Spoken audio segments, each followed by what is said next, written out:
The Bert Show. Time to get buzzed on the hot goss from Hollywood with Abby. It's the Bert Show's entertainment buzz. Nicki Minaj says she's not going to perform one of her biggest songs of all time. She says she is through playing Starships. So she was performing for a crowd on New Year's Eve in Miami, and all of a sudden the DJ starts playing, one of her biggest tracks of all time, and she's like, no.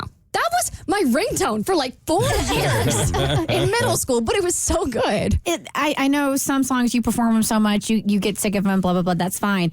Why did the DJ, you have a set. Why would the DJ play the song for you to sing if that's a song that's on your no-sing list? That makes no sense to me. This is not the first time she said this about this song. She hates the song. Does she? I didn't know that. I'm assuming maybe it has something to do with the fact that she never truly wanted to be looked at as a pop star, but she has to accept that was the song that really catapulted her, and maybe she's done with it. I don't know. Yeah, Kristen raises a really good point, though. I mean, you have control of your own set list. You take a look at it before you walk out on stage, or... But maybe for this reason, for it to go viral, that it gets played, and then she says, I don't want to play it. I feel like Nicki will find a way to get some attention. Yeah, then everyone's going to go to Spotify or whatever, play Starships, and it's like, well, why does she hate the song? It's a banger, so I hope that she gets over whatever beef she has with her own song. All right, another Bachelorette couple is headed for divorce.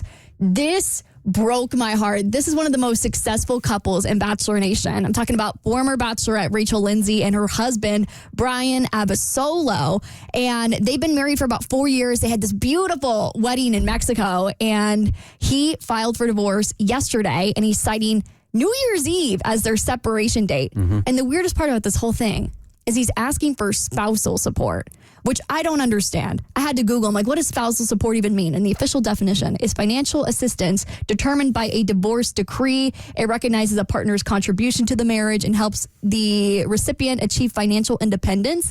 This guy, I'm sure, is an influencer, but he's also a chiropractor, and a very successful one from what I can tell. So why would you need money from her? Because she's probably making a boatload more money than he is in whatever she's doing.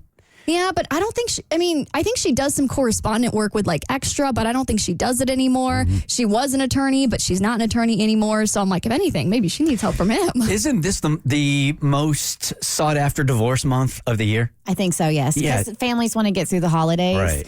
And so then they just end up filing in January. Yeah. I mean, attorneys' offices today it's like a telethon. Oh, wow. Just picking up the phone. But what's crazy is, it was as recent as November.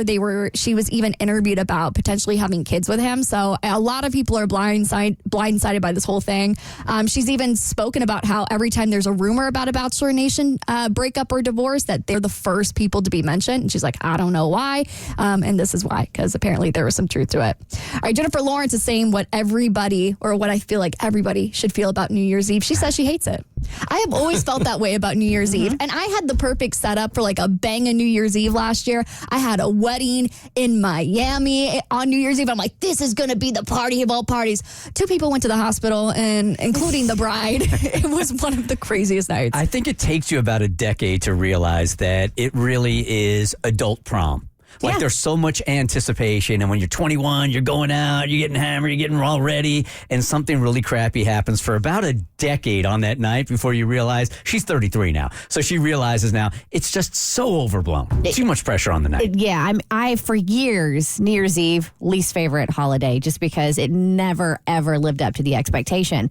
As I've gotten older, I've learned to manage my expectations. I had a lovely New Year's Eve this year. I was at home wearing an evening gown with house shoes and drank so much good champagne. It was lovely. When you get to the point where you learn to actually enjoy it at home or with your family, and you're not in the streets trying to make a good time out of it, it's not so bad. And you got to worry about the rookies drinking and driving and stuff. My son Hollis was out, and I said, you're not driving tonight, man. You're taking Ubers everywhere. I just don't trust anybody. So smart. Yeah. Yeah, I think the only successful way to do New Year's Eve is at a house party with people you know, so you're not out standing in line paying $50 for a club that you could go to on any other night, but for that one night it's $150 and you don't even get free champagne out of it. So I think the way to go with New Year's Eve is staying inside and not getting too crazy. All right, the 2024 Olympics, they just got an unexpected correspondent for the games. I'll tell you what rapper you can catch on your TV this summer on your next E-Buzz on The Bert Show. The Bert Show.